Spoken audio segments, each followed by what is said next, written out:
If you're, say, a drug addict or a sex addict, that means your body is wired right now to be that way.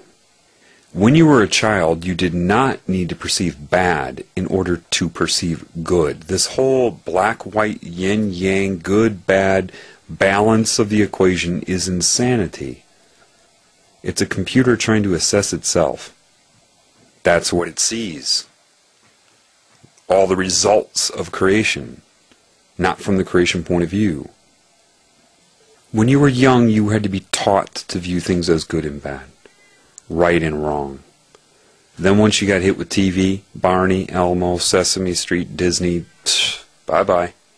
And that's when you start being selfish. The more TV you watch, the more toys you get, the more all the stimulation from this cancer. And pretty soon the child starts saying things like, mine, before they were quick to come up and just offer it to you and to share. You didn't need to perceive bad in order to perceive good. That's why you have drug use, gambling, sex addiction, anything like that. The escape from reality. You have to perceive bad, and it's a polar, it's a backlash. It's the pursuit of pleasure and avoidance of pain is what motivates everybody. Like robots. But as a child, you can't remember anymore. The reason you weren't compelled to drink, before you hit puberty, you weren't, most of you, unless you were abused, which isn't your fault, but if you weren't out trying to get laid all the time. Question. When were you happier? Then or now? Do you remember when you were young and before you were tarnished with, and I'm speaking to older people now, because kids are less, they're hit with sexuality so early now in so many ways that the innocence goes early.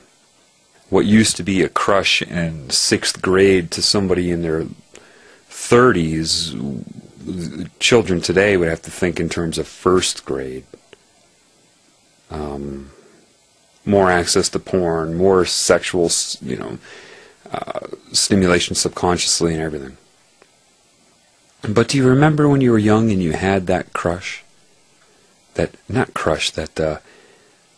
you loved somebody. You just loved their creation so much. They just did it for you. There was something about that girl, or if you're a girl, that boy, that made your heart go pitter-patter. And did you ever have dreams about them? I remember that. I remember being in love with this girl in elementary school. And my dreams were not fucking her. I had dreams of holding her hand. And that was more beautiful and pleasuring, had much more pleasure associated with it than getting laid. I hadn't had sex yet. I didn't know what it was like, but it was like something was wrong with that. I had such a crush on her. I remember on Valentine's Day I would show up at her, just a little kid in like 5th grade, and my dad would drive me to her house, and I'd go up to her door all nervous, and I'd have this giant heart full of chocolates and perfume or whatever I thought I was supposed to give her, and she'd answer the door, and I'd be just overwhelmed,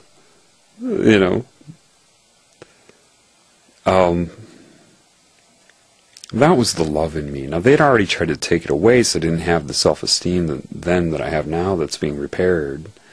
I mean, I've had self-esteem my life, but a lot of it was based on my mind. I thought I was smart. Yeah. Anyway, that's better than any lay I've ever had. I remember when I first had my first experience of detached sex.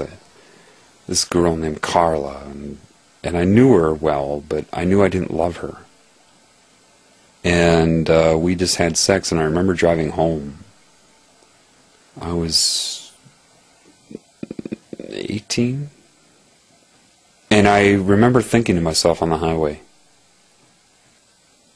I just did apparently the most intimate thing you can do and I feel more lonely than ever. Now that should have been a warning sign to me.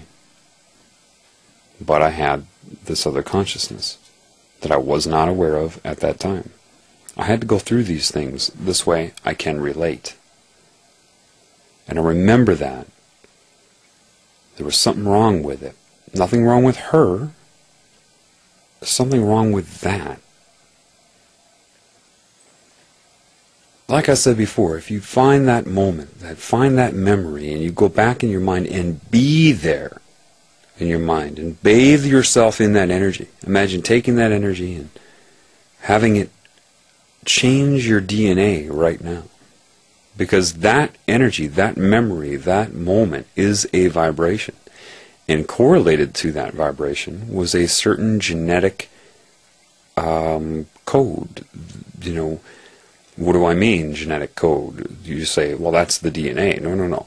The code is what parts of the DNA are active at any given time. That's the code. And before, when you were younger, it was your love and consciousness that dictated your genetics. So you activate it by that. You need to go back, and then what happens is you find the points of yourself when you were innocent or more innocent. And you take that and it will start to change your resonance now. Once you start to change your resonance now, you get a new insight. The insight of your innocence as a child. See, the children have the love in them, but they don't have the experience or the body mass to defend themselves. And so it can be taken away. If you get the innocence back that you had as a child, which you can, with the size and maturity you have now,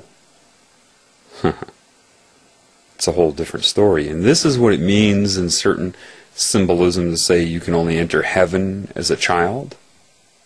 Well, heaven is just where you started from. You just forgot. That's how good it is. That's how good you had it. Then when you gain this new insight, there are all those moments throughout your life that you were embarrassed, ashamed, you felt tainted forever. That I'll never be the same again. And you go back and you understand. And then you can heal yourself back then. Why? Because that moment created an imprint in your DNA, in your field of consciousness. And by going back to that moment and understanding it, and healing yourself then, you erase the current imprint from it now. That opens up even more.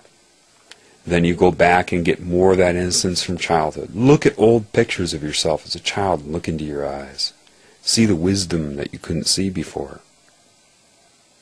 Find those pictures that you were embarrassed of until you can look at them with love. And you start to understand, oh my gosh, now I know what was making me feel embarrassed. And it's not a matter of pushing it away, it's a matter of letting it go, erasing it.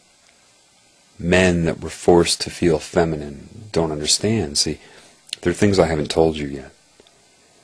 They take, every time, see, what you don't understand is this. Every time you have those moments, those salient negative events in your life, you kick that part of you out of your body. There is a part of your soul that is of all time. That slice, you move out of your body, and that's a quantum of energy that could be available to you. That is no longer available to you because it can't get back in. There are fragments of you all around. Some being tortured by this energy, connected to you and your body now, so that you act out in response to that torture. And then they force that part of you to watch you act out on this plane against what that part of you knows you shouldn't be doing. Ask any shaman this, they'll tell you that. They know. Your soul is holographic. Just like a hologram, you can cut it into